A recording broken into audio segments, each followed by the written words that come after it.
Hi hello good morning and welcome back to my channel. ഇന്ന് നമുക്ക് ഭയങ്കര easy ആയിട്ടുള്ളൊരു മോരുകറി ഉണ്ടാക്കാം. അതിനായിട്ടൊരു ചെറിയ വെള്ളരിക്ക എടുക്കുക, അതിൻ്റെ തൊലി ചെത്തിക്കളഞ്ഞ് അതിനെ കട്ട് ചെയ്ത് വയ്ക്കുക. അതിന് ശേഷം ഒരു ഫുൾ തേങ്ങ എടുക്കുക.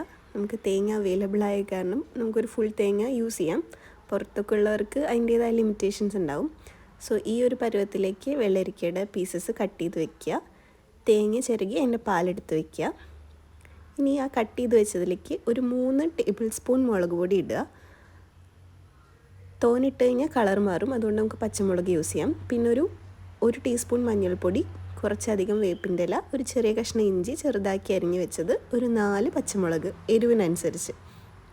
ഇത്രയും കാര്യങ്ങൾ ആഡ് ചെയ്തതിന് ശേഷം ഒരു 1/2 ടീസ്പൂൺ പഞ്ചസാരയും 1 ടേബിൾ സ്പൂൺ ഉപ്പും 1 കപ്പ് വെള്ളം ഒഴിക്കുക.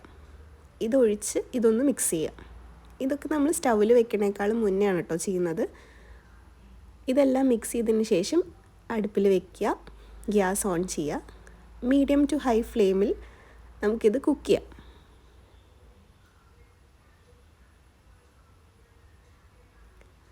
ഇതൊന്ന് ചൂടാവുന്നതിനനുസരിച്ച് നമുക്ക് മൂടി വെച്ച് കുക്ക് ചെയ്യാം.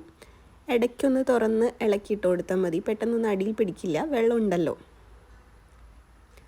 അപ്പോൾ ഇത് നന്നായി തിളയ്ക്കുന്നതിനനുസരിച്ച് അതിലുള്ള കഷ്ണങ്ങൾ വേവും. അപ്പോൾ നമുക്കത് എങ്ങനെയാണ് വെന്തോന്ന് അറിയാമെന്ന് വെച്ചാൽ, ഇപ്പോൾ വൈറ്റായിട്ട് കിടക്കുന്ന കഷ്ണങ്ങൾ ഭയങ്കര ട്രാൻസ്പെറൻ്റ് ആയിട്ട് മാറും അത് വെന്ത് കഴിയുമ്പോൾ.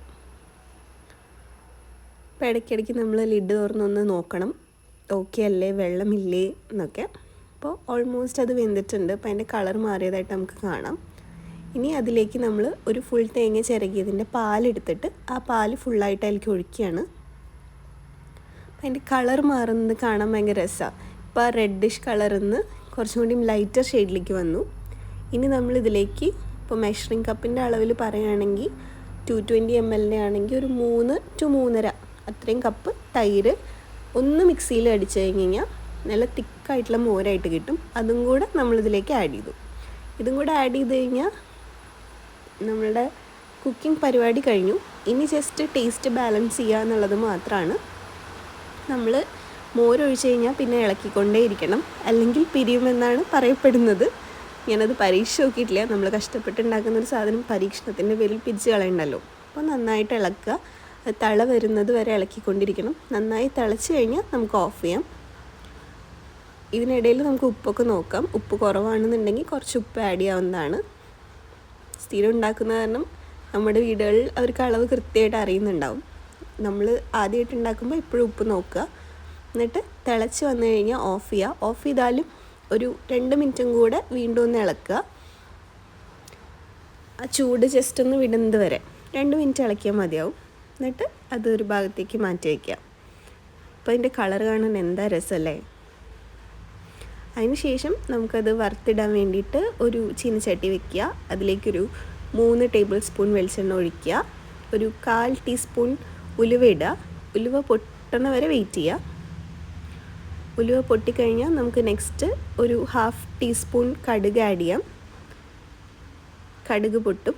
അപ്പോൾ കടുക് പൊട്ടിക്കഴിയുമ്പോഴത്തേക്കും നമുക്ക് ബാക്കി വറുത്തിടാനുള്ള സാധനങ്ങളായിട്ടുള്ള കറിവേപ്പില, ഒരു 3-4 വറ്റൽമുളക് ഇതൊക്കെ ആഡ് ചെയ്യാം. ഇത് ആഡ് ചെയ്തിട്ട് ജസ്റ്റ് ഒന്ന് ഇളക്കുക. ആ മുളക് കരിയാൻ പാടില്ല, അതുകൊണ്ട് ഇനി ഫ്ലെയിം ലോ ആക്കി വെക്കുന്നത് നല്ലതാണ്.